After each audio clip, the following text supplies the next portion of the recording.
About a year before the contents of our last video, before Kyle Rayner, Major Force, and Fridges, there was an issue of Superman that caused all of that to go down. Superman number 80, written by Dan Jurgens, the Stephen King of Superman comics.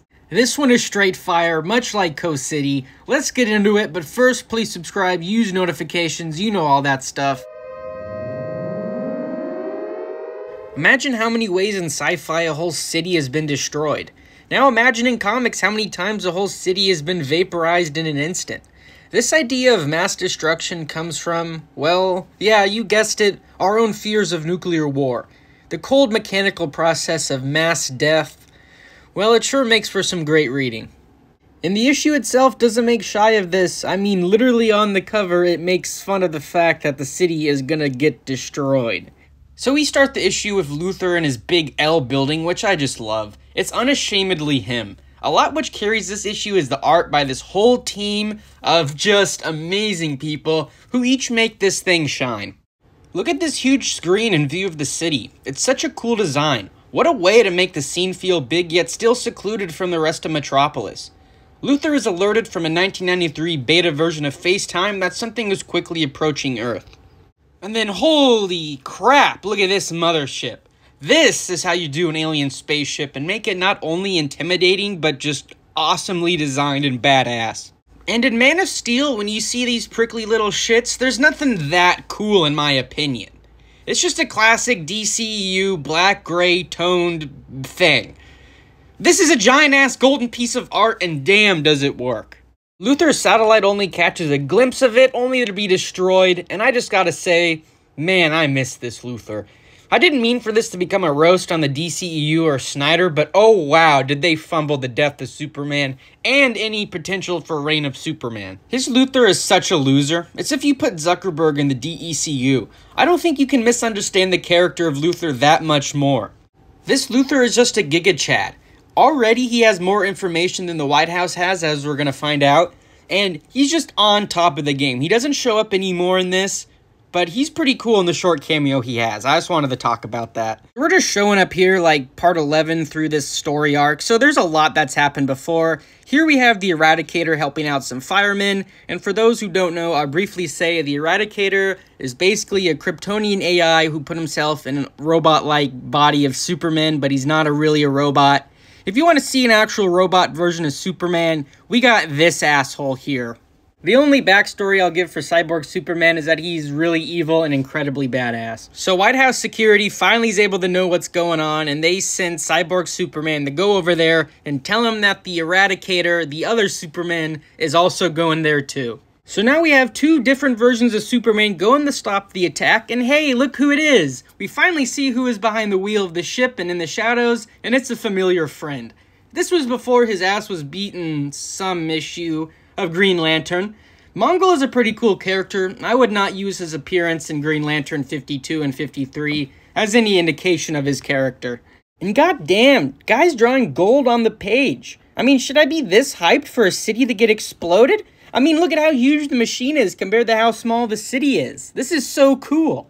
So here's the whole process, and it's hauntingly awesome. I use those words because it goes back to that thoughtless machines of death imagery that is being provoked here.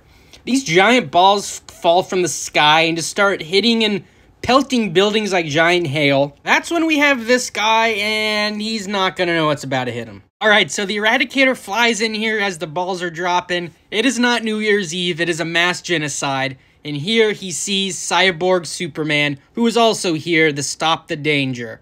And this art is just so cool. Look at like the half Terminator head of Cyborg Superman there. So Cyborg Superman lives off deception and lies. So he basically gaslights the Eradicator into thinking that, no, you had something to do with this. What do you mean there's a big alien ship above us? So he gets the Eradicator to fly off, disregarding him, and then he betrays him. Bro's going down like Julius Caesar. Et tu, Cyborg Superman? So Mongol starts to detonate the small devices while Cyborg and Superman and Eradicator fight some more. It is pretty awesome. The huge capes, the vibrant colors, all of it looks beautiful. Why did the adaptation of this era of Superman comics get turned into a dull gray mess on screen? I don't get it. Even this faded copy of it from 1993, 30 years ago, is still more vibrant than the entirety of BVS. And look at this guy's awesome arm gun. This cannot get any cooler, but it does. We'll have to ride out the biggest explosion this planet has ever seen. Grid is formed. Let the Earth village die, he says as we prepare for an absolutely crazy splash page right as the Eradicator is getting his head blown in. What a page. There is so much here. This page is so big that I cannot even fit it all into the screen. The whole city is seemingly all going up at once, and Cyborg Superman is blowing through Eradicator like just a piece of cardboard. It's the haunting text to show that everything is just instantly gone. Plus, look at the size of scale. In the last panels, you saw how big the spaceship was compared to the city. Well, look at how huge the explosion is compared to the spaceship. It looks nothing compared to the size of the explosion, so imagine what happened to the city. Time seems to crawl as the explosion stretches well into its 3rd minute. God damn, is that a cool line. The force field around the intense beams of energy and Mongol's piercing red eyes as he barks his commands. Not a single panel of this book is wasted. In what world is anything that happened in Man of Steel or BVS even better than this? Snyder blew his city-destroying load too early on Metropolis, and even he did that too messily. He caused a spectacle of it, almost like Transformers 3 and how Chirac went up in flames.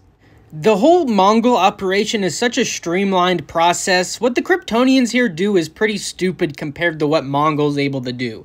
I mean, there's no military that's able to show up because the military's not fast enough to show up because the city was already gone in 3 minutes. I was never a huge fan of the Metropolis destruction. I just don't think it's that good and a little over the top. This is how you do a city destruction scene. I digress. To survive it is one thing, to do so without severe injury is quite another.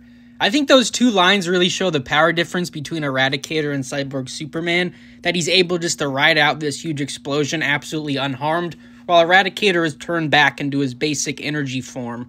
Now we have the next part of the process, and that's unleashing these terraforming ball thingies. It's all about the balls here. Seriously, they're a cool design. I wonder if they sell this ship at a dealership for terraforming. Probably right next to Brainiac's skull ship. So Cyborg Superman is having an enlightened Redditor moment while looking at the destruction, somehow looking like Patrick Bateman before that movie even existed. White House to Superman. Great Scott, if you can hear me, you've got to answer, please.